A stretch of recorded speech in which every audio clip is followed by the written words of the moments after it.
দাদার নামে নাতির নাম রাখা যাবে কিনা। আমি এখান থেকে গ্রামে যাব এবং ওই দিনই আবার চলে আসব, এক্ষেত্রে আমার নামাজ কি কসর করতে হবে? আমি অনেকবার তওবা করেছি, প্রত্যেকবারই ভঙ্গ হয়েছে, তাহলে কি আমি মুনাফিক হয়ে গেছি? কেউ কালো জাদুগ্রস্ত হয়েছে এমন যদি জানতে পারে তাহলে তার করণীয় কি? বিভিন্ন এলাকায় অসুখ বিসুখ যাতে কম হয়, বার্ষিক সিন্নি, খোদাই সিন্নি, মহরমের সিন্নি নামে বিভিন্ন সিন্নি করা হয়, এগুলো করা কতটুকু বৈধ? আমি একজন যুবক, আমরা অনেক সময় মজার ছলে বা বিয়ের উদ্দেশ্যে না, বিশেষ উদ্দেশ্য ছাড়া ফেসবুক বা মেসেঞ্জারে 3 বার কবুল বলি, তাতে কি আল্লাহর দরবারে বিয়ে কবুল হয়ে যাবে? এতে কি কোনো গুনাহ আছে? আমাদের নবী হযরত মুহাম্মদ সাল্লাল্লাহু আলাইহি সাল্লামকে না সৃষ্টি করলে নাকি আল্লাহ তাআলা কোনো কিছু সৃষ্টি করতেন না, এটা কতটুকু সত্য? মোজ ধোয়া পানি পান করলে নাকি হারাম হয়, আসলে হাদিসে এমন কিছু আছে কিনা? কোন নারী তিনি খোলামেলা চলাফেরা করেন, তিনি দিনের পথে মাত্র আসছেন, মডেলিং দিয়ে শুরু করছেন, আস্তে আস্তে ইনশাআল্লাহ পিওর বোরকা যাবেন, হ্যাঁ সেই হিসাবে তার জন্য আমি বলতে পারি এটা ওজর, ঠিক আছে, উনি চেষ্টা করেছেন, শুরুটা অন্তত করেছেন। কিন্তু ভাইরা, পরিপূর্ণ পর্দা করতে চাইলে এই মডেলিং বা স্টাইল মার্কা বোরকা হবে? আচ্ছা বলেন তো, আপনার আমার মা বোন বা স্ত্রীকে যদি আমরা বাহিরে নিয়ে যাই, তাদের সাথে আমরা বাহিরে যাই, তারা যদি খোলামেলা পোশাক পরে যায় বা এমন পোশাক পরে যায় যেটা সব পুরুষের দৃষ্টিকে আকৃষ্ট করে, তাহলে অন্য সব পুরুষরা তার দিকে তাকাইলে আপনার কাছে ভালো লাগে না খারাপ লাগে? কেমনে খারাপ লাগে? অনেক পুরুষটা আছে বউয়ের ছবি ফেসবুকে দিয়ে বলে আপনাদের ভাবি কেমন হলো বললেন। অনেক পুরুষ এ কাম করে না? ফেসবুকে আবার কমেন্টে নিচে দিয়া দোস্তরা লেখে, দোস্ত ভাবি অনেক সুন্দর মাশাআল্লাহ, আবার মাশাআল্লাহ লেখে। এরপরে আবার দোস্ত আবার রিপ্লাইতে দেয় কি, ধন্যবাদ দোস্ত, মানে আমার বউরে তুই সুন্দর বলছস, তার মানে তুই দেখছস, মনে মনে জল্পনা কল্পনা করছস, করে আবার লিখছস, এই জন্য তোর ধন্যবাদ। ভাইরা আমার, মানুষের বিবেক যখন লোপ পেয়ে যায় তখন সে হিতাহিত জ্ঞান হারিয়ে ফেলে। আমাদের মা, আমাদের বোন, আমাদের মেয়ে, আমাদের স্ত্রী, তাদেরকে নিয়ে আমরা যখন খোলামেলা পোশাকে যাব, কোনো বিয়েতে আপনি যখন যাবেন, কোনো মার্কেটে যাবেন, একেবারে চাকচিক্যপূর্ণ পোশাক, একদম খোলামেলা অশ্লীল, তো জগতে বা রাস্তায় যত পুরুষরা তাদেরকে দেখবে, এই সৌন্দর্য দেখার পর পুরুষদের মনে মনে তাকে নিয়ে বাজে চিন্তা, জল্পনা কল্পনা, মনে মনে জেনা, এটা হবে কি হবে না? না, হবে না। সবাই কি বাজে চিন্তা করে আপনার মতো? পবিত্র চিন্তা করতে পারে না? কি বলেন ভাইরা আমার? যারা নিজেদের বউকে নিয়ে এটা নিয়ে সন্দেহে আছেন, আমি তাদেরকে বলতেছি, আমাকে উত্তর দেওয়া লাগবে না, আপনার নিজেকে প্রশ্ন করেন, নিজের বিবেককে প্রশ্ন করেন, আপনি এরকম মহিলা রাস্তাঘাটে দেখলে আপনার কি হাল হয়? আপনি যা যা চিন্তা করেন, আপনার বউ, আপনার মা বোনকে নিয়ে এভাবে আপনি বের হলে অন্যরাও সে চিন্তাই করে।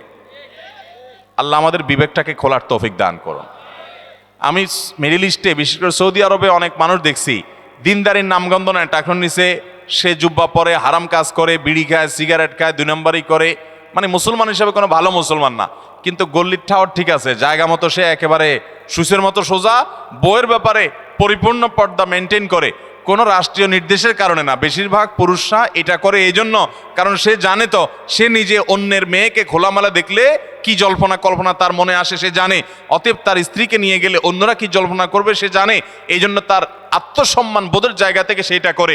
মুসলমান নারী, তার ভিতরে আত্মসম্মান বোধ থাকবে যে আমাকে নিয়ে মানুষ বাজে চিন্তা করবে, জল্পনা কল্পনা করবে, নোংরা চিন্তা করবে, এটা কোনো নারী করতে দিতে পারে? একজন খোলামেলা বেপর্দা নারীকে দেখে যত মানুষ মনে মনে তাকে জেনা করে, সে মনের কথাগুলো যদি মানুষ বলতো, এই নারী জুতা দিয়ে পিটতে পিটতে রাস্তা যাইত। কিন্তু সে মনে মনে মানুষের এই জেনার কাজ সে করে যাচ্ছে। আল্লাহ আমাদেরকে পর্দার গুরুত্ব বোঝার তৌফিক দান করুন। এটা নারীর জন্য অসম্মান না, এটা নারীর জন্য বরং সম্মানের, এটা নারীর ইজ্জত রক্ষার জন্য সবচেয়ে বড় মাধ্যম। আমাদের সেকুলার, অতি সেকুলার, উগ্র নাস্তিক বন্ধুরা বলে যে হুজুরদের মনটাই খারাপ, এই বেটারা বলে মহিলাদের দেখতে বলে তাদের বলে অবস্থা খারাপ হয়, এই বেটাদের চরিত্রই খারাপ। অর্থাৎ আমাদের এই ভাইরা যারা এই সমালোচনা করতেছেন, আমাদের এই ভাইগুলোর দ্বারা মনে হচ্ছে যে ওনাদের মনের ভিতরে কোনো এই সমস্ত বাজে চিন্তা আসে না, ওনাদের মনটা একদম ফেরেশতার মতো পবিত্র। এরকম যাদের কোনো চিন্তা জল্পনা কল্পনা আসে না, এরা হয় মিথ্যুক আর না হলে রুগী। হয় এগুলারে ডাক্তার দেখাইতে হবে, পুরুষত্বের ঘাটতি আছে, আর নাহলে মিথ্যুক। আল্লাহ তাআলা সৃষ্টি করেছেন এভাবে, তোমার কোনো মনে চিন্তাই বাজে আসে না, তোমার মতো এই অসুস্থ মানুষ, তোমার তো হাসপাতালে ভর্তি হওয়া উচিত। আল্লাহ রাব্বুল আলামিন আমাদেরকে পর্দার গুরুত্ব বোঝার তৌফিক দান করুন। অনেক পুরুষ আছে নিজের বউয়ের জন্য চাকচিক্যপূর্ণ বোরকা পরে নিয়ে যান। না ভাই, আপনার বোর যত সাজগোজ সব বাসা বাড়িতে হবে একান্তে। আপনি বাইরে রাস্তাঘাটে কেন বিলে বেড়াচ্ছেন? মহর দিয়ে বিয়ে করছেন, আপনি আর রাস্তাঘাটে মানুষকে দেখা বেড়াচ্ছেন। আত্মসম্মান বোধ থাকা উচিত। আল্লাহ আমাদেরকে পর্দার গুরুত্ব বোঝার তৌফিক দান করুন। তাহলে স্টাইলি বোরকা এগুলো পড়লে কিন্তু কাজ হবে না, বোরকার কাজ হবে না। আমি এখান থেকে গ্রামে যাব এবং ওই দিনই আবার চলে আসব, এক্ষেত্রে আমার নামাজ কি কসর করতে হবে?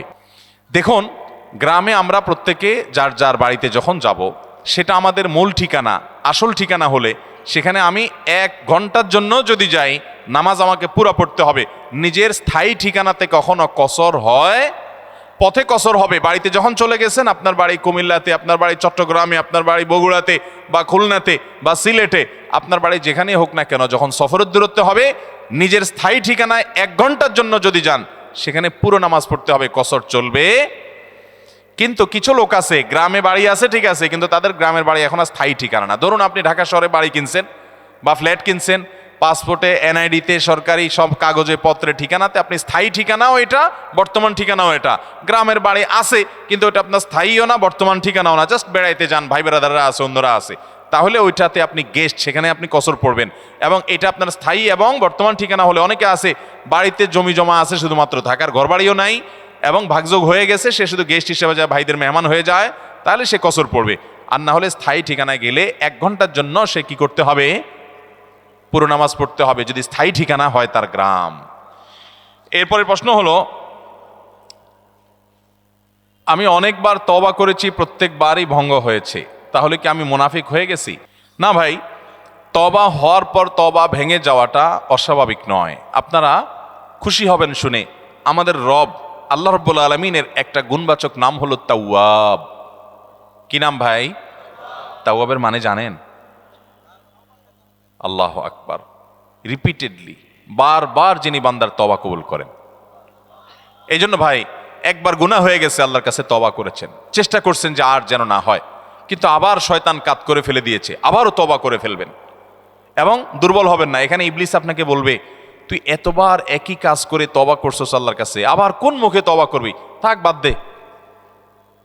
আপনার তওবা থেকে দূরে সরাবে। এটা হলো শয়তানের সবচেয়ে বড় অস্ত্র। কখনো নিরাশ হওয়া যাবে না।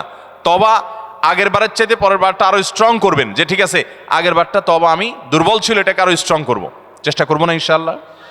তাহলে তওবা বারবার করতে হবে, বারবার করতে হবে। ভেঙে গেলে আরো শক্ত, হার্ডলি তওবা করতে হবে, নিজের প্রতি নিজে শাসন চালাতে হবে। এভাবে ইনশাআল্লাহ সামনে আগাইতে হবে। ভারতবর্ষে একজন কবি বলেছেন, আরে ইয়ে কুস্তি তো হয় অমর ভর কি, কবি ও দাবালে কবি তু দাবালে।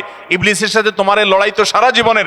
কখনো ইবলিস তোমাকে কাত করে ফেলে দিবে, তোমার দ্বারা গুনাহ করে ফেলবে, আবার কখনো চোখের পানি ফেলে কেঁদে কেটে আল্লাহর কাছে একান্তে। ভাইরা, কিছু নির্জন সময় কাটানো দরকার। আমাদের কোনো নির্জন সময় নাই। নির্জন সময় হলে ওই মোবাইলে আমরা ঢুকে পড়ি, মোবাইল টোবাইল বন্ধ করে ফেলে দিনে রাতে 24 ঘন্টার ভিতরে 5 ওয়াক্ত নামাজের পরে আগে যে কোনো সময় অন্তত 2-4-5টা মিনিট একটু চিন্তা ভাবনা করবেন, একটু নিজের হিসাব মিলাবেন, আল্লাহর সাথে কথা বলবেন। আজকে একটা গুনাহ হয়ে গেছে, আজকে একটা কাস্টমার মহিলা আসছে, তার সৌন্দর্য দেখে তাকে নিয়ে বাজে চিন্তা জল্পনা কল্পনা করেছি, নোংরামি করেছেন, গুনাহ কাজ করেছেন। কোনো কাস্টমার এসেছে, তার সাথে ফাঁকি ঝুঁকি দিয়েছেন, 2 নাম্বারই করেছেন, মিথ্যা কথা বলেছেন, কিনা দর এত আছে বলেছেন, আসলে এত আসে নাই। এই যে মিথ্যা বলেছেন কয়টা টাকার জন্য, এই টাকা দুনিয়াতে থেকে যাবে, মিথ্যাটা আপনার আমলনামা যুক্ত হয়ে আখিরাতে যাবে। এইসব কথা চিন্তা করে আল্লাহর কাছে চোখের পানি ফেলে একান্তে, আল্লাহ করে ফেলেছি আজকে শয়তানের পালায় পড়ে, আল্লাহ খেয়াল ছিল না, আপনি মাফ করে দেন। মালিক, আপনি মাফ না করলে কিয়ামতের ময়দানের শাস্তি হবে ভয়াবহ। দুনিয়াতে আপনি ছেড়ে দেন, আল্লাহ মাফ করে দেন। মাফ চায়া দুনিয়া থেকে ওইটাকে নিষ্পত্তি করেন, একটু চোখের পানি ফেলেন, সেজদায় পড়ে যান, 2 রাকাত সালাতুত তওবা নামাজ পড়ে আল্লাহর কাছে মাফ চান, এরপরের দিন আরো স্ট্রং করেন। এভাবে আপনি লড়াই চালাতে থাকবেন। আরে ये কুস্তি তো হয় অমর ভর কি, কবি ও দাবালে কবি তু দাবালে।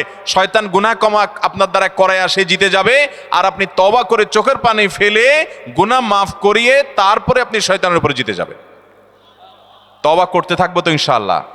তওবা করতে কখনো ক্লান্ত হবেন, তওবা অব্যাহত রাখবেন, অনবরত রাখবেন। দুনিয়াতে কোনো ফেরেশতা মানুষ নাই, সবাই গুনাহ করে। এর মধ্যে সবচেয়ে উত্তম মানুষ হলো গুনাহ করার পর যে নিজের ভুল বুঝতে পারে, নিজেকে শাসন করে সংশোধন করে সে তওবা করে মাপ চায়। মনে রাখবেন, যে ব্যক্তি তওবার শর্ত আদায় করে, তওবার শর্ত কি? তওবার শর্ত হলো যে কাজটা করেছি গুনার কাজ, এটার জন্য নিজেকে নিজে শাসন করলাম, কেন আমি এত নিকৃষ্ট কাজ করলাম, আল্লাহ আমার প্রতি কত এহসান করেছেন, কত অনুগ্রহ করেছেন, আমার জীবনে কত বিপদ এসেছে আল্লাহ উদ্ধার করেছেন, তাহলে আমি কেন এই গুনার কাজটা করলাম। নিজেকে শাসন করা, ভবিষ্যতে না করার পরিকল্পনা করা, লজ্জিত হয়ে চোখের পানি ফেলে আল্লাহর কাছে মাপ চাওয়া, এই কাজটা যদি আপনি বারবার করেন, আপনি নিশ্চিত থাকতে পারেন আপনার তওবা দিন দিন আস্তে আস্তে স্ট্রং হবে এবং একটা সময় আপনি গুনাহ ছাড়তে পারবেন ইনশাআল্লাহ। এই জন্য তওবা কখনো ছাড়া যাবে, যতবারই তওবা ভাঙুক তওবা আরো স্ট্রং করে করতে হবে। এরপরে প্রশ্ন হলো, কেউ কালো জাদুগ্রস্ত হয়েছে এমন যদি জানতে পারে তাহলে তার করণীয় কি? এ বিষয়ে আমরা বিভিন্ন জায়গায় প্রশ্ন পাই, ভালো করে শুনে রাখেন। বিশেষ করে আপনারা পুরান ঢাকার কাছাকাছি এলাকার মানুষ, পুরান ঢাকায় সবচেয়ে বেশি, চট্টগ্রামে প্রচুর পরিমাণে আছে। আমাদের দেশে এখন ব্ল্যাক ম্যাজিক, কালো জাদু যেটাকে আমরা বলি, এই কালো জাদু টোনা এগুলো এই পরিমাণ বাড়ছে, আমি সারা দেশে ঘুরে বেড়াই, শত শত হাজার হাজার মানুষের প্রশ্ন আমার কাছে আসে। প্রতি সপ্তাহে এভারেজ আমার কাছে অন্তত 25 থেকে 30 হাজার প্রশ্ন মানুষের আমার কাছে আসে আলহামদুলিল্লাহ। শুধুমাত্র শুক্রবারের লাইভে আমাদের 15 থেকে 20 হাজার 1 ঘন্টার মধ্যে প্রশ্ন আসে। এই হাজার হাজার প্রশ্ন নিয়ে আমরা কাজ করি। মানুষের অবস্থা আমি জানি প্রশ্নগুলোর মাধ্যমে। এই দেশে প্রতিটা ঘরে ঘরে ব্ল্যাক ম্যাজিকের রুগী আছে। আল্লাহ যাকে বাঁচাইছে তারা ভিন্ন, কিন্তু আমি দায়িত্ব নিয়ে বলতে পারি ম্যাক্সিমাম ফ্যামিলিতে ব্ল্যাক ম্যাজিকের রুগী ভরা, আমরা টেরও পাচ্ছি না। ছোট পোলাপান, অস্বাভাবিক চিল্লাচিল্লি, অস্বাভাবিক দুষ্টামি, ওই দুষ্ট জিনের উপদ্রব অথবা ব্ল্যাক ম্যাজিক। অসুস্থ, কোনোভাবে ভালো হচ্ছেন না, বহু ট্রিটমেন্ট করছেন, চেক আপ করেছেন, ডায়াগনোসিস হচ্ছে না। সবসময় নিশ্চিত না, কিন্তু অনেক ক্ষেত্রেই এগুলা ব্ল্যাক ম্যাজিকের রুগী হওয়ার সম্ভাবনা। আপনারা দেখবেন ফেসবুকে ইদানিং এই উৎপাত বেশি বাড়ছে। বিভিন্ন পোস্টের কমেন্টে দেখবেন পোস্টার দিয়া প্রচার করে তান্ত্রিক অমুক কামরূপ কামাখ্যা থেকে প্রশিক্ষণ প্রাপ্ত। দেখছেন নি? এগুলো হলো শয়তানের খালাতো ভাই, সাক্ষাৎ খালাতো ভাই। এবং আপনার বিভিন্ন ঢাকা শহরের পিলারে পিলারে দেখবেন এই তান্ত্রিক অমুক, ভাগ্য বদলায় দেয়, এটা করে সেটা করে, এসব শয়তানি অ্যাডভার্টাইজ দেখছেন না? দেখেন নাই? ব্ল্যাক ম্যাজিক এটাকে এক সময় আমাদের এক শ্রেণীর শিক্ষিত মানুষ বলতো যে এগুলো হুজুরদের আজগুবি কথা, কিসের আবার ব্ল্যাক ম্যাজিক, দেখা যায় না, শোনা যায় না, বুয়া বোগাস কথাবার্তা। ভাইরা আমার, এই যে কদিন আগে বিশ্বকাপ ফুটবল শেষ হয়ে গেল, আমি নিজে অনেকগুলো মিডিয়াতে দেখেছি বিশ্বকাপ ফুটবলে অনেক বড় বড় খেলোয়াড়দেরকে দুর্বল করার জন্য প্রতিপক্ষের খেলোয়াড় বা বাজিকরেরা, বিভিন্ন লোকেরা ব্ল্যাক ম্যাজিক করেছে এবং কোটি কোটি টাকা খরচ করে ব্ল্যাক ম্যাজিক করে তাদেরকে অচল করে দেওয়ার চেষ্টা করে। আরে বিশ্বকাপ অনেক দূরে রাখেন, আমার দেশে আসেন। একটা খেলা আছে, নাম হলো পাতা খেলা। আপনি গুগলে সার্চ দিয়ে যে পাতা খেলা দেখলে আপনি পাবেন। আমি সার্চ দিয়ে অন্তত 2-4-5টা জাতীয় দৈনিকের রিপোর্ট, প্রতিবেদন, এই খেলার আদ্য পান্ত জেনে তারপরে কথা বলছি। আমি আলহামদুলিল্লাহ ওই ফেসবুকে ঠুনকো ঠানকো কোথায় কি পাইছে টাইছে এগুলো নিয়ে আমি কথা বলি না, বক্তব্য দেই না। আমি চেষ্টা করি যেটা বলবো সেটা জেনে শুনে দায়িত্ব নিয়ে তারপরে আমি বলার চেষ্টা করি। এই পাতা খেলার উপরে আমি অনেক পড়াশোনা ঘাটাঘাটি করেছি, অনলাইনে অনেক আর্টিকেল পড়েছি, অনেক প্রতিবেদন পড়েছি। আমাদের দেশে হয়, আপনার উত্তরবঙ্গের দিকে বিশেষ করে হয় অনেক জেলাতে। এই পাতা খেলাটা অবাক করা এক খেলা, যে এটা পুরাটাই ওই জাদু মন্ত্রের খেলা। এবং এটা আমাদের দেশে অনেক আগে থেকে একসময় হিন্দুদের মধ্যে প্রচলন ছিল। এখন মুসলমানরা এটাই কোনো দোষী কিছু মনে করে না, পড়তেছে। রীতিমতো কুফুরি এবং ইমান চলে যাওয়ার মতো বিষয়। এখানে কুফুরি কিছু মন্ত্র আছে, শয়তানি কিছু মন্ত্র আছে। শয়তান আমরা যাকে দেখি না, এটা আরেক আলোচনা, ঘন্টায় ঘন্টা আলোচনা করতে হবে, শয়তান নিয়ে আজকে আলোচনা করব না। এই শয়তানের মন্ত্র, কুফুরি মন্ত্র, এই মন্ত্র পাঠ করার মাধ্যমে এই অলৌকিকত্ব দেখা যায়। কি হয়েছে, একটা লোকের নাম দেয় পাতা, আসলে ওইরকম আদতে কোনো পাতা না, একটা ব্যক্তি। তো ওই ব্যক্তিকে দূর থেকে একজন জাদুকর সে মাটিতে এরকম মন্ত্র পড়ে। ওই যে যারে নাম দিছে পাতা, তার সে নিজেও জাদুকর। তার কাজ হলো সে মন্ত্র পড়ে পড়ে নিজেকে এক জায়গায় ধরে রাখবে, আর এর কাজ হলো ওরে মন্ত্র পড়ে পড়ে একটা দাগ দেওয়া আছে, দাগ পর্যন্ত নিয়ে আসবে, টেনে নিয়ে আসবে মন্ত্রের কারণে। অবাক করা বিষয় না? এবং সত্যি আনতে পারে, এ মন্ত্র দিয়ে আনে, তো আনলে এই জাদুকর জিতে যায়, আর যদি টিকে যায় তাহলে সে জিতে যায়। এই পাতা খেলা বাংলাদেশে অনেক এলাকাতে বেশ বহুল প্রচলিত, হাজার হাজার মানুষ উপভোগ করে। এই যে কুফুরি কালাম পড়ে অনেক অলৌকিক কাজ করা যায়। একটা আস্ত সুস্থ মানুষ অসুস্থ হয়ে একদম কবরপর্যন্ত চলে যাবে, আপনি টেরও পাবেন না, ভয়াবহ রোগ হবে এই ব্ল্যাক ম্যাজিকের কারণে। কালো জাদু, এটা যে বললাম খেলোয়াড়দেরকে পর্যন্ত করা হয়। এটা আমাদের দেশে ঘরে ঘরে। আপনি বাঁচতে চান, নাম্বার এক, আপনার ঘরকে কোরআন দিয়ে আলোকিত করতে হবে। ভাইরা আমার, আমি বিভিন্ন সময় বলার চেষ্টা করি, আপনি ইমানদার হিসেবে, মুসলমান হিসেবে আপনার মধ্যে শয়তান মাঝে মধ্যে সন্দেহ ঢুকায় যে ইসলাম আসলে সত্য কিনা, না হুজুররা এসব বকওয়াস কথা বলে টলে। আপনার ইমানের মধ্যে যদি কোনো প্রকার সংশয় শয়তান সৃষ্টি করতে চায়, আমি আপনাকে দায়িত্ব নিয়ে আল্লাহর শপথ করে বলতে পারি, এই কোরআন হলো এমন এক জীবন্ত মিরাকল, জীবন্ত মুজিজা। এই কোরআনের অলৌকিকত্ব দেখার পর আপনি ইমান আনতে বাধ্য হবেন। পৃথিবীতে যত বেঈমান মুসলমান হয়, যত কাফেররা ইমান আনে, তাদের বেশিরভাগ দেখবেন এই কোরআন যখন নির্মোহভাবে আগাগোড়া পড়ে ফেলে, সে এর কাছে মাথা নত করা ছাড়া কোনো উপায় থাকে না। ওমর রাদিয়াল্লাহু তাআলা আনহুর মতো জাদ্রেল মানুষ যাচ্ছিলেন নবী করিম সাল্লাল্লাহু আলাইহি ওয়াসাল্লামকে হত্যা করার জন্য। বোনের বাসায় যায়, দেখে বোন তেলাওয়াত করতেছে, আওয়াজ শুধু শুনছে, তেলাওয়াত শুনেই পাগল হয়ে গেছে। আরে এ তো সাধারণ কোনো কথা না। আকৃষ্ট হয়ে গেছেন, তরবারি হাতে নিয়ে নবী সাল্লাল্লাহু আলাইহি ওয়াসাল্লামের দরবারে চলে গেছেন। সাহাবীরা তো ঠেকাইতে আছে, নবী সাল্লাল্লাহু আলাইহি ওয়াসাল্লাম তো জানেন ওহী পাঠাইছে আল্লাহ তাআলা, বলে আসতে দাও, ঠেকাইও না। গেছে হত্যা করার জন্য, ঈমান নিয়ে ফিরে চলে আসছে কোরআনের কারণে। মুসলমানদের বাসা বাড়িতে আজকাল কোরআন তেলাওয়াত হয় না। আপনার বাসা বাড়িতে কোরআন তেলাওয়াত চালু করেন, আওয়াজ দিয়ে, উচ্চস্বরে, মনে মনে না, আওয়াজ দিয়ে কোরআন তেলাওয়াত চালু করেন, কোরআন পড়েন এবং অডিও চালায় রাখেন। ব্ল্যাক ম্যাজিক, দুষ্টজনের উপদ্রব থেকে বাঁচার জন্য এটা মহা ঔষধ। বিশেষ করে একটা সূরা, সূরা বাকারা জোরে জোরে নিজেরা তেলাওয়াত করেন। তেলাওয়াত করতে পারেন না তো অডিও চালায় রাখেন। সূরা বাকারার তেলাওয়াত যত বেশি ভাষায় চালু করে রাখবেন, নবী সাল্লাল্লাহু আলাইহি ওয়াসাল্লাম হাদিসে বলা আছে, দুষ্টজিন এবং শয়তান ভাষায় প্রভাব ফেলতে পারবে না। এক। দ্বিতীয় আমল, তাহলে কোরআন বেশি বেশি পড়বেন, বিশেষ করে সূরা বাকারা। দ্বিতীয় আমল হলো সকাল সন্ধ্যার দোয়া এবং জিকির, এগুলা নিয়মিত পড়বেন, এগুলা রক্ষা কবচের মতো কাজ দেয়। তৃতীয় আমল হলো ঘরের মধ্যে কোনো হারাম জিনিস রাখবেন না, ছবি টবি এটা সেটা রাখবেন না, এবং গুনাহমুক্ত রাখবেন বা ঘরকে। 4 নম্বর আমল হলো যতবার বাসায় ঢুকবেন বিসমিল্লাহ পড়ে ঢুকবেন, বের হওয়ার সময় বিসমিল্লাহ পড়ে বের হবেন। টয়লেটের দরজাগুলো বন্ধ রাখবেন, ঢুকতে বিসমিল্লাহ পড়ে ঢুকবেন, এই দোয়া পড়ে ঢুকবেন, বের হওয়ার সময় দোয়া পড়ে বের হবেন। খাওয়ার সময় বিসমিল্লাহ পড়ে খাবেন, প্রত্যেকটা কাজে বিসমিল্লাহ করবেন, শয়তান অংশগ্রহণ করতে পারবে না ইনশাআল্লাহ। আর বিশেষভাবে 3 কুল সকাল সন্ধ্যা, কুল হুয়াল্লাহ, কুল আযুল ফালাক, কুল রাব্বিন নাস, 3 বার সকাল সন্ধ্যার আমলের মধ্যে এটা চলে আসছে। আলাদা করে এটা রাতে, সকাল সন্ধ্যায় বিভিন্ন সময় পড়বেন ইনশাআল্লাহ। বিদিন আল্লাহ তাআলা এই দুষ্টজিন এবং ব্ল্যাক ম্যাজিক থেকে বেঁচে থাকার তৌফিক দান করবেন। এরপরে প্রশ্ন হলো, আসুন্নাহ ফাউন্ডেশনের দেওয়া অফিস আসিফ হুজুরকে দিয়ে রুকিয়া করা হয়েছে, আপনি কি রুকিয়া করেন? না ভাই, আমি রুকিয়া করি না। তবে আমরা অনেক রাকিকে চিনি ব্যক্তিগতভাবে, কেউ চাইলে বলি ভাই অমুকের কাছে যান, বিভিন্ন রাকিরা আছে, আপনারা অনলাইনে খুঁজতে পারেন। বিভিন্ন এলাকায় অসুখ বিসুখ যাতে কম হয়, বার্ষিক সিন্নি, খোদাই সিন্নি, মহরমের সিন্নি নামে বিভিন্ন সিন্নি করা হয়, এগুলো করা কতটুকু বৈধ? অসুখ বিসুখ হলে আল্লাহর কাছে তওবা ইস্তেগফার করবেন, দোয়া পড়বেন এবং ডাক্তারের কাছে যাবেন। অসুখ বিসুখের জন্য দান সাদাকা করবেন। কিন্তু এই যে আপনার সিন্নি দেওয়া মানে হলো, ধরেন আপনার এই উপলক্ষে মিলাদের আয়োজন করলেন, নবী করিম সাল্লাল্লাহু আলাইহি ওয়াসাল্লাম বা সাহাবা একরাম কেউ এরকম অসুখ বিসুখ হলে, বিপদ আপদ হলে এরকম কোনো কাজ করতেন বলে আমাদের জানা নাই। বিধায় খেয়াল রাখতে হবে যে এগুলা কোনো সুন্নাহসম্মত আমল না। মহিলাদের জন্য তালিম জায়েজ জানি, কিন্তু বর্তমানে মহিলারা যে সন্তান সংসার রেখে 2-3 দিনের জন্য তালিমে চলে যায় দূর দূরান্তে, এটা ইসলামের দৃষ্টিতে কতটুকু বৈধ?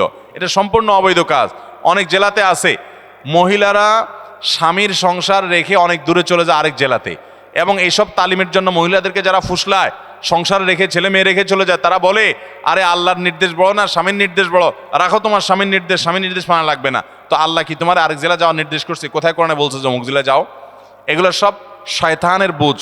স্বামী অথবা বাবা, বড় ভাই, অভিভাবকের নির্দেশ বাদ দিয়া মাহরাম ছাড়া যদি আরেক জেলা সফর করে, আরে মাহরাম ছাড়া তো হজ করা পর্যন্ত জায়েজ নাই।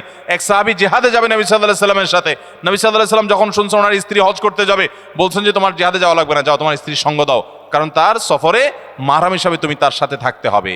বিধায় এই তালিমের নামে এক জেলা থেকে আরেক জেলা মাহরাম ছাড়া যদি এরকম যায়, তাহলে সেটা জায়েজ হবে না, গুনাহ হবে। এরপরে প্রশ্ন হলো, ভুল করে বা রাগের মাথায় যদি কসম করি, কিন্তু পরে দেখা গেল আমি যেটা কসম করেছি যে আমি এটা কখনোই করব না, কিন্তু সেই কাজটা আমি বাধ্য হয়ে করে ফেললাম, তাহলে এই ক্ষেত্রে আমার করণীয় কি? এই ক্ষেত্রে আপনার করণীয় হলো কাফফারা দিবেন। কসমের কাফফারা হলো হয় 10 জন মিসকিনকে খাদ্য দান করবেন, আর না হলে 3 দিন রোজা রাখবেন, বাস। তাহলে কসমের কি হয়ে যাবে? কাফফারা হয়ে যাবে। আল্লাহর কাছে কোন কাজ বা আমলগুলো বেশি পছন্দনীয়, যার কারণে আল্লাহ স্বয়ং মুস্কি হাসেন? আল্লাহর আল্লাহ রাব্বুল আলামিনের হাসিটা তার শান অনুযায়ী কেমন সেটা আল্লাহ ভালো জানেন। তবে হাদিসে বিভিন্ন বর্ণনা থেকে আসে যেটি হয়, বিশেষ করে শীতের সময়ে যখন কনকনে ঠান্ডা শীত উপেক্ষা করে কেউ যখন উঠে নামাজে দাঁড়িয়ে যায়, নবী করিম সাল্লাল্লাহু আলাইহি সাল্লামের হাদিসে লেখা আছে যে আল্লাহ রাব্বুল আলামিন বান্দার এই আমলটা দেখে হেসে দেন। এবং আরেক হাদিসে আছে যার আমল দেখে আল্লাহ রাব্বুল আলামিন হাসেন, আল্লাহ রাব্বুল আলামিন তাকে অবশ্যই জান্নাত দেন এবং জাহান্নাম থেকে মুক্ত ঘোষণা করেন। এজন্য শীতের দিনে ফজরের নামাজ, তাহাজ্জুদের নামাজের গুরুত্ব অন্য সময়ের চাইতে অনেক বেশি। আমি একজন যুবক, আমরা অনেক সময় মজার ছলে বা বিয়ের উদ্দেশ্যে না, বিশেষ উদ্দেশ্য ছাড়া ফেসবুক বা মেসেঞ্জারে 3 বার কবুল বলি। তাতে কি আল্লাহর দরবারে বিয়ে কবুল হয়ে যাবে? এতে কি কোনো গুনাহ আছে? পোলাপান বান্দরামি করার জিনিস খুঁজে পাও না? না, অনেক পোলাপান এগুলো করে। এমনকি এই যে নাটক সিনেমাতে অনেক সময় অভিনয়ের অংশ হিসাবে এগুলো করে না অভিনেতারা, এদের মধ্যে কেউ যদি মুসলমান হয়, কারোর যদি আল্লাহর প্রতি বিশ্বাস না থাকে তার কথা ভিন্ন হয়, বেঈমান নিয়ে আমাদের আলাপ নাই। যে মুসলমান, যে আল্লাহর প্রতি ঈমান আছে, তার জানতে হবে নবী করিম সাল্লাল্লাহু আলাইহি সাল্লাম বলেছেন সালাতুন জিদ্দুহুন্না জিদ্দুন ওয়া হাজলুহুন্না জিদ্দুন। 3টা বিষয় সিরিয়াসলি করলে যা হবে, দুষ্টমি রসিকতা অভিনয় মজা করে করলে তা হয়ে যাবে কাহিনী বড় খতরনাক, বড় জটিল। অতএব আপনি দোস্ত দুষ্টামি করে কোনো ক্লাসমেট মেয়েকে বললেন অন্য 2-3 দোস্তের সামনে যে আমি ওরে বিয়ে করলাম, এবং সেও অ্যাডাল্ট আপনিও অ্যাডাল্ট, দুজন সাক্ষীও আছে। আর বিশেষ করে নাটকে যেটা হয় যে অভিভাবক অনেক সময় থাকে, যদি সত্যিকারের অভিভাবক থাকে, ওখানে তো সব বকওয়াস অভিভাবক। মেয়েদের তো বিয়ে অনেক আমাদের মতো মেয়েদের বিয়ে অভিভাবক ছাড়া হয় না, কিন্তু হানাফি মাযহাব অনুযায়ী অভিভাবককে জরুরি না, যদি অ্যাডাল্ট হয়ে যাবে তাহলে সেক্ষেত্রে হানাফি মাযহাবের আলোকে এই বিয়ে হয়ে যাবে। 2জন সাক্ষীর সামনে শুধু বলছেন প্রস্তাব, সে বলছে কবুল, দুষ্টামি করে বলছেন, বস কাহিনী খতম হয়ে গেছে। কথা বুঝেন নাই? খুব জটিল একটা বিষয়। ঠিক তালাকের বিষয়টাও এরকম। আপনি বলবেন যে হুজুর আমি তো আসলে তালাকের উদ্দেশ্যে বলি না, আমি তো ভয় দেখানোর জন্য বলছিলাম, কাম হয়ে যাবে, এরপর আর এসব বলে লাভ হবে না। অতএব এগুলো সাবধানে করতে হবে। আল্লাহ আমাদেরকে এই সমস্ত বিষয়, হেয়ালিপনা, দুষ্টমি, এগুলো থেকে বেঁচে থাকার তৌফিক দান করুন। সব জায়গায় ফাজলামি না। আমাদের নবী হযরত মুহাম্মদ সাল্লাল্লাহু আলাইহি সাল্লামকে না সৃষ্টি করলে নাকি আল্লাহ তাআলা কোনো কিছু সৃষ্টি করতেন না, এটা কতটুকু সত্য? এরকম একটা হাদিস আছে, কিন্তু সেই হাদিসকে মুহাদ্দিসগণ, হাদিস বিশারদ, বিশ্লেষকগণ এই হাদিসকে জাল হাদিস হিসাবে চিহ্নিত করেছেন। এটি সনদ বিশুদ্ধতার সূত্রে বর্ণিত নয়। লাউলা লাউলা খলিকতু লামা খলিকাতিল আফলাক, নবী সাল্লাল্লাহু আলাইহি সাল্লাম যদি সৃষ্টি না হতেন আসমান জমিন সৃষ্টি হতো না। ভাইরা আমার, নবী সাল্লাল্লাহু আলাইহি সাল্লামের মর্যাদা বলার জন্য মিথ্যা হাদিস বলার কোনো দরকার নাই। আল্লাহ তাআলা তার নবী সাল্লাল্লাহু আলাইহি সাল্লামকে, তার হাবিবকে এমনি মর্যাদা দিয়েছেন, তার জন্য ভুয়া হাদিস বানানোর কোনো দরকার।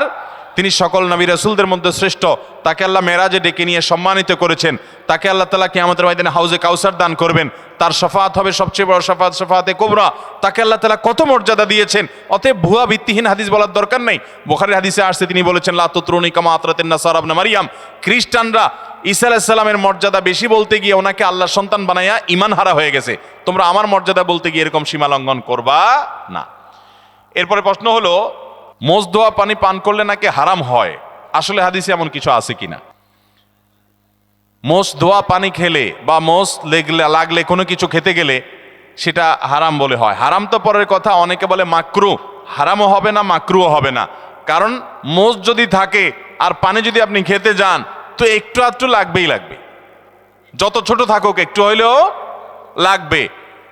এখন যদি বলেন যে না আমি লাগাবো না, তাহলে মোজ বড় রাখতে হবে অনেক, এবং সে মোষ কিছু একটা দিয়ে চিমটি দিয়ে ধরে উঠায় ধরে তারপর খাইতে হবে। এছাড়া তো আমি কোনো উপায় দেখি না। কারণ যদি ছোট ছোট মোষ হয়, পানি খাবে না, লাগবে না, তাহলে ঠোঁট ধরে উঠে রাখতে হবে। তাহলে বোঝা গেল এটা ভুয়া ভিত্তিহীন কথা।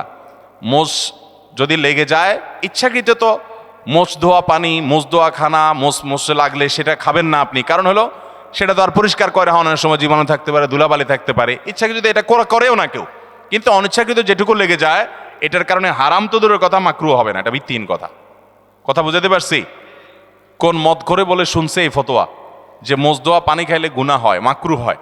এই জন্য সে মদ খাওয়ার সময় তার মোজ বড় ছিল, উঠায় ধরে মদ খাইতো। যে মদ খাওয়ার সময় যদি মাকরু হয়ে যায় তাহলে তো আল্লাহ নারাজ হয়ে যাবে।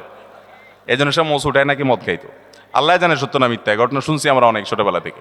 তো যাই হোক, তো মোজ ধোয়া পানি খেলে বা কিছু খেতে গেলে, মোচে লেগে গেলে আসলে কোনো গুনাহ হবে না। দাদার নামে নাতির নাম রাখা যাবে কিনা?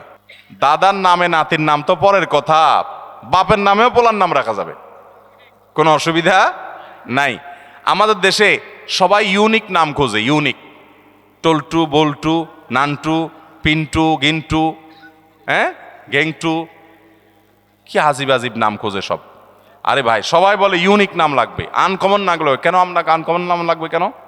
শুনেন, সৈয়দ আবুল হাসান আলী নদভী রহমতুল্লাহ আলাই ভারতবর্ষের সবচেয়ে বড় আলেমদের একজন ছিলেন এবং মুসলিম বিশ্বের নোবেল খ্যাত কিং ফয়সাল অ্যাওয়ার্ড পুরস্কার, এটা সারা বিশ্বে, বিশেষ করে এই ভারতবর্ষে অল্প কয়েকজন মানুষ পাইছে, এর মধ্যে উনি একজন ছিলেন। অনেক বড় পণ্ডিত মানুষ ছিলেন, সারা ওয়ার্ল্ডের বড় বড় ইউনিভার্সিটি, অক্সফোর্ডের মতো ইউনিভার্সিটি, বড় ইউনিভার্সিটিগুলোতে অতিথি লেকচার হিসেবে তিনি লেকচার দিতেন এবং মদিনা ইউনিভার্সিটির উপদেষ্টা পরিষদে ছিলেন অনেক শুরু থেকে, অনেক বড় ব্যক্তিত্ব ছিলেন সৈয়দ আবুল হাসান নদভী রহমতুল্লাহ আলাই।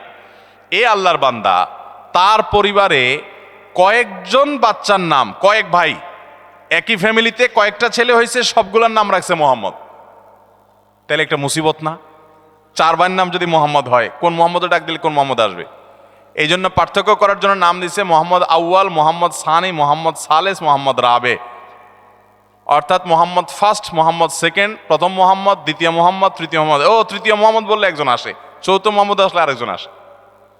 এটা বলার উদ্দেশ্য হলো যে একই নাম আমাদের দেশে অনেককে আমরা নাম চাই, হুজুর একটা নাম দেন, তো বলি ভাই সবচেয়ে উত্তম নাম আব্দুল্লাহ, আব্দুর রহমান হাদিসে আসছে। সবচেয়ে সুন্দর নাম কি নাম? আব্দুল্লাহ। এবং কিয়ামতের ময়দানে মানুষকে নাম ধরে ডাকা হবে। পোলার নাম টল্টু রাখবেন তো আপনাকে আল্লাহ তাআলা ডাকবেন, ও টল্টুর বাপ আসো। কেমন লাগবে জিনিসটা? আল্লাহর বান্দা, নামের মধ্যেই তাওহীদ, নামের মধ্যেই ইমানের শিক্ষা থাকবে। আল্লাহর বান্দা আব্দুল্লাহ, আব্দুর রহমান। তো অনেককে নাম দিলে বলে কি, ভাই এটা আমাদের ফ্যামিলিতে আছে। কার নাম? বলে আমার বোনের ননদের ছেলের নাম, বোনের ননদের ছেলের নাম। তো তোমার বোনের ননদের ছেলে আর এই ছেলে জীবনে কয়বার একত্র হবে? এসব বকওয়াস চিন্তা করতে মাথায় আসে।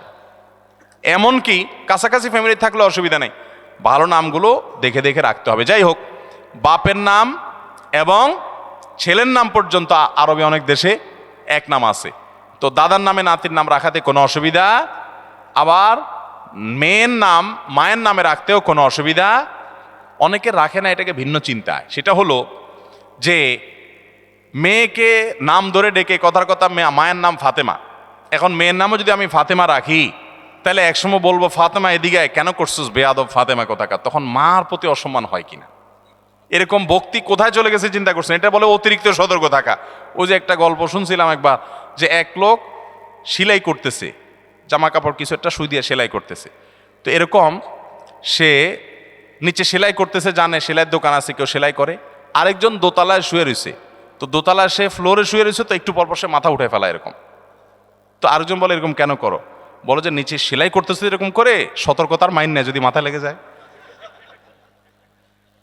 অতি সতর্ক হইতে হইতে কোন লেভেলে গেছে চিন্তা করছেন? যদি এরকম কেউ করে পাগলামি, তো সেটা যেরকম হাস্যকর হবে, ঠিক এটাও এরকম হাস্যকর হবে। আপনার ছেলের জন্য, আপনার মেয়ের জন্য সুন্দর নাম রাখবেন। আপনি অতিরিক্ত সতর্ক হয়ে, আমি মেয়ের নাম যদি ফাতেমা রাখি, আমার মার নামও ফাতেমা, তাহলে মেয়েরে ফাতেমা বলে এসে যদি কখনো বকাঝকা দিই, তাহলে আমার মার প্রতি বেয়াদবি হবে। এত ভালো না, এটা অতিরিক্ত ভালো, অতিরিক্ত ভালো না। অতএব মা বা বাবার নামে ছেলে বা মেয়ের নাম রাখাতে কোনো অসুবিধা নাই। এবারের হজের খরচ গত বছরের চেয়েও অনেক বেশি, এটা কি স্পষ্ট জুলুম নয়? ভাইরা আমার, হজের খরচ গত বছর ছিল স্মরণকালের সবচেয়ে ভয়াবহ খরচ। আমি নিজেও গেছি, 6 লাখ টাকা প্রায় লেগে গেছে। এবছর হলো প্রায় 7 লাখ। 6 লাখ 80 না 75,000, 83,000, তাহলে 7 লাখের মতো প্রায়। গত বছর ছিল প্রায় 6 লাখের মতো। এই যে পার্থক্যটা হয়েছে, এটা মূলত রিয়াল ডলারের দাম বাড়ার কারণেই হয়েছে। কারণ হলো গত বছর হজের সময় রিয়ালের দাম ছিল 24 টাকা, 23 টাকা, এরকম 22, 23, 24 এই রেঞ্জের মধ্যে ছিল। এই বছর রিয়ালের দাম কত এখন? 28, 29, 30 টাকা। তাহলে 5 টাকা করে রিয়ালের প্রতি যদি দাম বাড়ে, সব কিছুই তো সেখানকার খরচ, অতএব বিশাল বড় একটা অংশ এখানে বেড়ে গেছে। এটা একটা বাস্তবতা। তবে সৌদি গভর্নমেন্টের কাছে আমাদের আবেদন থাকবে যে তারা হজের ক্ষেত্রে যেন আরেকটু দয়া এবং মায়া প্রদর্শন করে। কারণ মুআল্লিম ফি যেটা অন্য সময় সামান্য ছিল, সেটা গত বছর মাঝে 2-3 বছর করোনা গেল, গত বছর সেটা ডাবল না জানে ট্রিপল কয়েক গুণ সেটা বাড়াই দিস। আমি গত বছর হজে যাওয়ার সময় চিন্তা করছি যে যে যেটা বোধ হয় 2000-এর নিচে ছিল ওইটা 5,000-6,000 টাকা, 6,000 রিয়াল, টাকা না, সৌদি রিয়াল, তার মানে 1 লাখ প্লাস। এটা মোয়াল্লেম ফি। তো মোয়াল্লেম ফি যেটা নিচে মক্কা মিনা মুজদালেফাতে সার্ভিস দেয় সেটার ফি, ঠিক আছে, এটা নিতে হবে, খরচের টাকা বুঝলাম। তো আগে যেটা ছিল ধরেন 2000-এর ঘরে, সেটা হঠাৎ করে 6-7 হাজারের ঘরে চলে গেল, 3 গুণ, এত বেশি, এত হাজার রিয়ালের ঘরে চলে গেল। আমি মনে করছি এবার বোধ হয় হজে নিয়ে জামাই আদরে রাখবে মনে হয়, এত টাকা যেহেতু নিছে তাহলে বোধ হয় খুব আদর যত্ন করবে। তো আমি দেখলাম না, আদর যত্ন কিছু না, হাজি এমনি কম নিছে সেজন্য একটু ফ্রি আছে, শুধুমাত্র মিনা মুজদালেফা আরাফাতে টয়লেটের নিচে স্ল্যাব বসাইছে যেটা আগে প্লাস্টিকের ছিল, ব্যাস। আমি আর দৃশ্যমান কোনো পার্থক্য দেখলাম না, বাস এটার কারণে। বা আর যেগুলো আছে সেগুলো উল্লেখযোগ্য এমন আহামরি কিছু না, মানে এটার কারণে অন্তত 3 গুণ টাকা বৃদ্ধি হবে বা 3-4 গুণ হয়ে যাবে, অনেক গুণ বৃদ্ধি হয়ে যাবে, এরকম কোনো বিষয় না। এরপরে আসুন, বিমান ভাড়া সম্ভবত এবছর কত, 2 লাখ বোধ হয়, 2 লাখের মতো ধরছে। কল্পনাই করা যায় না, যারা বিভিন্ন দেশ সফর করেন তারা জানেন নর্মাল সময়ে এখান থেকে জেদ্দা আসা যাওয়া যেই ভাড়া হয় হজের সময় তার ডাবল দিতে হয়। এটা যৌক্তিক, ডাবল দিতে হয় যে এটা যৌক্তিক, কারণ যে বিমানগুলো স্পেশালি হাজিদেরকে নেওয়ার জন্য আসে এগুলো খালি আসে, আবার হাজিদেরকে নিয়ে চলে যায়, আবার নামায় দিয়ে খালি চলে যায়। কারণ হজের সময় যে ধরেন 50,000, এবছর হয়তো আর অনেক বেশি যাবে, ধরেন 1 লাখ হাজি গেল, তো 1 লাখ হাজি হঠাৎ করে যাচ্ছে বাংলাদেশ থেকে, সৌদি প্রবাসীদের আসা যাওয়ার জন্য রুটিন বিমান আছে, সেগুলো যদি 1 লাখ লোক হঠাৎ করে যাচ্ছে তাদের নিতে পারবে না, আলাদা বিমান দরকার হয়, ডেডিকেটেড বিমান লাগে, আরও অনেক ব্যাপার স্যাপার আছে, তো আলাদা করে হাজি সাহেবদেরকে নিতে হয়, আনতে হয়, সেজন্য ডাবল খরচ নিতে হয়। তো ডাবল খরচ যদি হয় তো সেটাও 2 লাখ টাকা, 2 লাখ প্লাস বা 2 লাখের কাছাকাছি হওয়ার কথা না। এক্ষেত্রে থার্ড ক্যারিয়ারকে সুযোগ দেওয়া যেতে পারে। সেক্ষেত্রে যদি টেকনিক্যাল সমস্যা হয় তাহলে বিমান ভাড়া সহনশীল হতে পারে। এমনকি ওমরার বিমান ভাড়া পর্যন্ত 1 লাখ, 1 লাখ প্লাস। আপনি এমনি সৌদি প্রবাসীরা আসা যাওয়া করে জিজ্ঞেস করেন ভাড়া কত, খুব আহামরি কিছু না, অনেক কম তার চাইতে। তো এই যে হজের খরচ, সেটা সহনীয় পর্যায়ে করা উচিত। এবং আমাদের সরকারের কাছে আমাদের দাবি থাকবে যে ক্রান্তি, নানা সময় অর্থনৈতিক অনটন থাকে, ঠিক আছে, ভারতের মতো দেশ যেখানে হিন্দু প্রধান দেশ, সেখানেও হজে ওমরাতে যথেষ্ট পরিমাণ সহনশীল রেট থাকে এবং ভর্তুকি দেওয়া হয় অনেক দেশেই। তো আমাদের দেশে হাজিদের জন্য অনেক কাজে তো ভর্তুকি দেওয়া হয়, যারা আল্লাহর ঘর হজ করতে যাবে তাদের জন্য ভর্তুকি দেওয়া যেতে পারে। তবে এখানে যে খরচটা হচ্ছে, সব খরচটা সবগুলো বেশিরভাগই সৌদি আরবই হয়, বেশিরভাগ কি 99%ই সৌদি আরবের খরচ, আমাদের দেশে খরচ নাই বললেই চলে। বিধায় রিয়ালের দাম বাড়ার কারণে আসলে অনেক বেশি বেড়ে গেছে। এই জন্য ভাইরা বলি, যারা হজ পিছাইছেন, অনেক লোক আছে এই মজলিসে, বহু লোক আছে আমি জানি, যাদের আজ থেকে 7 বছর 8 বছর আগে হজ করার ক্ষমতা ছিল, তখন 3 লাখ, 3.5 লাখ, 4 লাখ টাকা হজ করা যেত, কিন্তু করেন নাই, পিছাইতে এখন 7 লাখে আসছে, একসময় যদি 14 লাখে যায়, আর তখন যদি বলেন আমার কাছে এত টাকা নাই, আপনি আল্লাহর কাছে দায়মুক্ত হবেন না। কারণ যখন কম ছিল তখন তো আপনার পরে হজ ফরজ ছিল, আপনার টাকা ছিল, আপনি কেন করেন নাই? এই জন্য নবী সাল্লাল্লাহু আলাইহি সাল্লাম বলেছেন, কারণ হজ ফরজ হলে সে যেন বিলম্ব না করে, যদি সে বিলম্ব করে সে জানে না পরবর্তীতে কি হবে, কি দুর্ঘটনা হবে। এই জন্য হজ ফরজ হলে বিলম্ব করবো না ইনশাআল্লাহ। ভাইরা আমার, আর কথা বলতে চাই না, রাত অনেক হয়েছে।